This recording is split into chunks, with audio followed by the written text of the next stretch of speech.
महाकुंभ प्रयागराज जाते समय कैसे आपकी यात्रा सुलभ हो, सरल हो, कौन से स्टेशन से जाना है, कौन से स्टेशन से आपको पास में पड़ेगा, कौन से स्टेशन से आपको त्रिवेणी संगम में स्नान करके आराम से लौटने में आपको कौन सा स्थान है वहाँ से सरल पड़ेगा, ये आपको पूरी जानकारी दे रही है।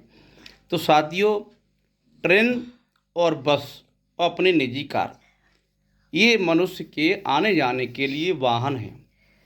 लेकिन अगर आपका घर 100-200 किलोमीटर से ऊपर है तो आप ट्रेन का सहारा लें। लेकिन 150 किलोमीटर के अंडर में तो बस या मोटरसाइकिल से जाएं, क्योंकि हाईवे भी सड़कें 1 2 4 सड़कें हैं वो सब जाम हो जाती हैं, भीड़ बहुत ज़्यादा है। और जो महापर्व हैं जैसे जनवरी में 3 थे, फरवरी में 3 हैं, उन महापर्वों से 2 4 दिन आगे पीछे की योजना बनाएं। अगर आपके साथ में जनता ज़्यादा है, लड़के हैं, फ्री है, फैमिली साथ में है नहीं है, बड़े बूढ़े साथ में है नहीं है, तो वो तो चाहे तब जाएँ।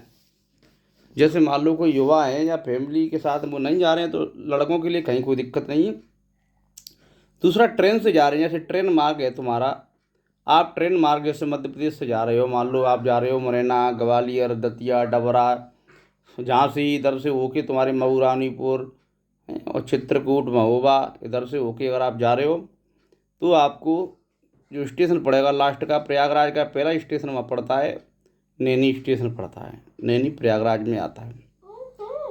नैनी प्रयागराज स्टेशन से आपको त्रिवेणी संगम जाने के लिए नैनी स्टेशन से पहले ही सरकार द्वारा ये गाइडलाइन दे दी गई है ट्रेन वगैरह को कि आप 1 किलोमीटर पहले रोक दें। उससे क्या होगा, जो जनता उतरती है तो भीड़ स्टेशन पे एकदम ज़्यादा नहीं बढ़ेगी।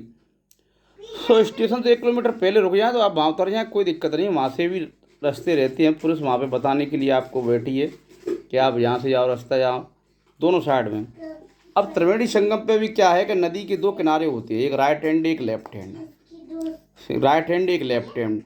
तो जो राइट हैंड या लेफ्ट हैंड एक साइड में ये अखाड़ों की बने हैं, सेक्टर साइड बने हैं, खालसा कहते हैं, यानी ठहरने की रुकने की फ्री की व्यवस्था है। और जो दूसरी साइड है वहाँ पे ठहरने की, रुकने की, खाने की फ्री की व्यवस्था नहीं है। वहाँ से तो आपको 5 किलोमीटर पैदल चलना है। जैसे यहाँ पे 5 किलोमीटर पैदल चलना है। और वहाँ पे जो लोकल के लोग हैं मोटरसाइकिल से ढो रहे हैं, लेकिन मोटरसाइकिल से हैं वो पैसे ज़्यादा ले रहे हैं, 10 रुपये के सीधे 100 रुपये, 200 रुपये, 300 रुपये चार्ज कर रहे हैं प्रति व्यक्ति। तो थोड़ी सी वहाँ पे लूट मची हुई है। लेकिन युवाओं के लिए कोई दिक्कत नहीं, बढ़िया पानी पी के जाओ, तो खाना खा के जाओ, ज़्यादा कंबल वम्बल के चक्कर मत पड़ो। एक कंबल ले जाना तो ले जाओ, अगर रुकना है तुम्हें तो, नहीं तो गर्म कपड़े पहन के जाओ। तो 2 लोग जाना इसलिए ज़रूरी है कि वहाँ पे संगम के किनारे जाते हो आप तो कपड़े चेंज करता आदमी कपड़े उतार के नदी में कूदता है, तो एक आदमी कपड़ों की रखवाली करता रहता है। क्योंकि कपड़े हैं, रुपया, पैसे, मोबाइल हैं, अगर ये रखवाली नहीं करोगे तो वहाँ से गायब हो जाएंगे और फिर ढूंढना मुश्किल हो जाता है। घाट पे इतना भीड़ का रस हो जाता है कि मनुष्य अगर थोड़ा सा नहर चूक गई तो आदमी फिर वहाँ पे भटक जाता है, फ़ोन भी नहीं लगता है, नेटवर्क फेल हो जाते हैं, फ़ोन लगते ही नहीं है, तो आदमी फिर ढूंढने में दिक्कत आती है। फिर माइक में आवाज़ लगवा, ये लगवा, फिर आदमी घबरा भी जाता है। दूसरा, आप यूपी से जा रहे हो, आगरा, इटावा, इधर से होके जा रहे हो कानपुर साइड से, तो आप ट्रेन से जा रहे हो तो झूसी प्रयाग पड़ता है या प्रयागराज छिवकी पड़ता है, कहीं भी उतर जाए, थोड़ा पैदल तो चलना पड़ेगा। लेकिन अगर मान लो आप ग्रुप में जा रहे हो तो एक चीज़ ध्यान रखो, ग्रुप में आपको 1 2 झंडे लेके चलो, झंडे और डंडा में लगा के झंडा, जैसे मान लो इंडिया का झंडा ले लो, क्योंकि अभी कांग्रेस और बीजेपी का झंडा है, कोई कांग्रेस का विरोधी हुआ तो जल जाएगा, बीजेपी का विरोधी हुआ तो जल जाएगा। तो भारत माता का झंडा लेके चलो या भगवा झंडा लेके चलो, जिससे पहचान रहे, गर्मी का अलग झंडा। तो भीड़ में जैसे चलती है तो वो झंडा दिखता है, तुम्हारे घर वालों को निशान पता रहता है। बैग में कम से कम सामान ले जाएं, 2 3 किलो वजन से ज़्यादा ना ले जाएं, क्योंकि 2 किलो वजन तो पानी का ही हो जाता है। पानी जरूर ले जाएं, पानी ले जाएं या 100 ग्राम घी, और जा रहे हो तो एक दीपक वगैरह ले जाओ नदी में दीपक जलाने के लिए। पानी की बोतलें वहाँ 50 50 रुपये की खाली बिक रही हैं, जो 10 रुपये की आती हैं, तो बोतल वहीं से खरीद लेना। गंगा जल वहाँ से आओ तो बढ़िया गंगा जल का आचमन करो, मंत्र बोल सकती हो गंगा मैया का, यमुना मैया का, सरस्वती मैया का आह्वान करके फिर नहा धो के चले आओ, बढ़िया आरती वगैरह करके। ज़्यादा घूमने के लिए इस समय हर जगह भीड़ चल रही है, भीड़ से बचें। कम से कम त्रिवेणी में स्नान करके सीधे अपने अपने घर को आएँ। और बसों से जा रहे हो तो बसों से क्या है कि इस समय भैया जाम चल रहा है, बसों से भी सही है। ट्रेन का तो स्टेशन फिक्स है, लेकिन बसों का तो क्या है 10-20 किलोमीटर पहले ही रोक रहे हैं वो, क्योंकि इतने वाहन हो रहे हैं कि शहर में जगह नहीं है, बहुत ज़्यादा हैं। अभी 29 तारीख को हादसा हो गया है तो थोड़ा भीड़ अब कम हो गई है, क्योंकि बहुत फिर सरकार ने जल्दी जल्दी निकाला सभी को, ट्रेनें डबल डबल कर दी, तो जिससे लोग जल्दी जल्दी निकल आए। अब आगे के जो स्नान है उनमें खूब जाएं, कोई दिक्कत नहीं है। बस यही है कि बड़े बूढ़े बुजुर्ग हैं उनको हिसाब से ले जाएं, या कहीं भी जो घाट मिल जाए, जरूरी नहीं है त्रिवेणी के आगे पीछे हैं 2-4-5 किलोमीटर भीड़ से बचना है तो आप वहाँ भी नहा लें। लेकिन नहाते समय एक चीज़ ये ध्यान रखें कि गहराई ना हो, एक डंडा लेके चले जाएं, डंडा पहले देख लें गहरा ना हो, कहीं बह ना जाए गहरे में, पानी वो ठंडा है वहाँ का, वो भी चीज़ ध्यान रखना है। और जाते समय अपने पास में एक बुखार की गोली जरूर ले जाएं, पैरासीटामोल की। मान लो ठंड लग गया, कुछ लग गया तो पैरासीटामोल खा लोगे तो कंट्रोल उससे रहेगा। बीपी की दिक्कत है तो वो ले जाओ, गरम गरम शरीर का ले जाओ, शरीर गरम रहे ऐसा। और आप व्यवस्था है तो रूम हीटर ले जाओ संग में, छोटा सा रूम हीटर।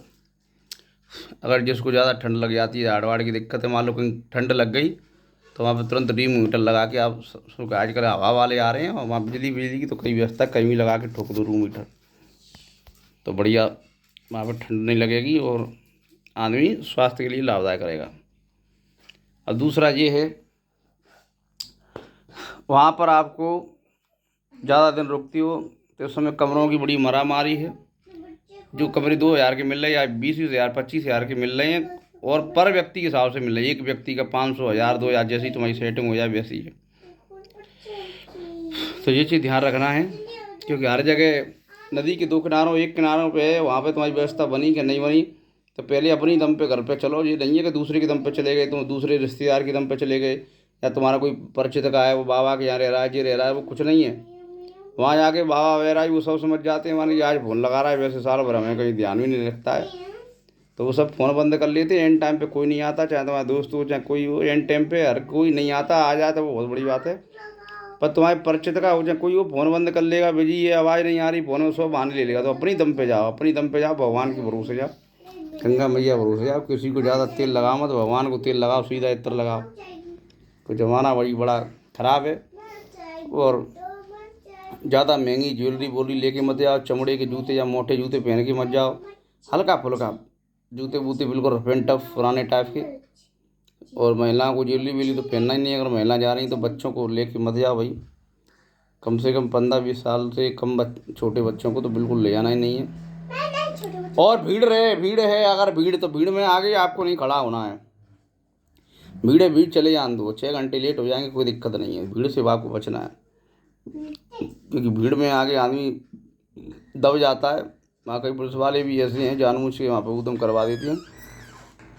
पुलिस वाले क्या करते हैं, कुछ लोग ऐसे होते हैं अकड़ू टाइप के अधिकारी, उन्हें भीड़ इकट्ठी कर लेते हैं, फिर एकदम छोड़ते हैं। वो रेलिंग वेलिंग लगा के वो तो सोच रहे हैं सही कर रहे हैं, लेकिन हमारे हिसाब से वो सही नहीं रहता।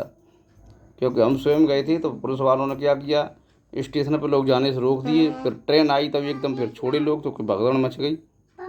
काफ़ी चीज़ें रहती हैं। तो हर पुलिस वाला भी ईमानदार नहीं है, कुछ बीजेपी सरकार से जलने वाले रहते हैं, कुछ किसी से रहती हैं, तो वो भी वहाँ पे ऊधम करवा देती हैं।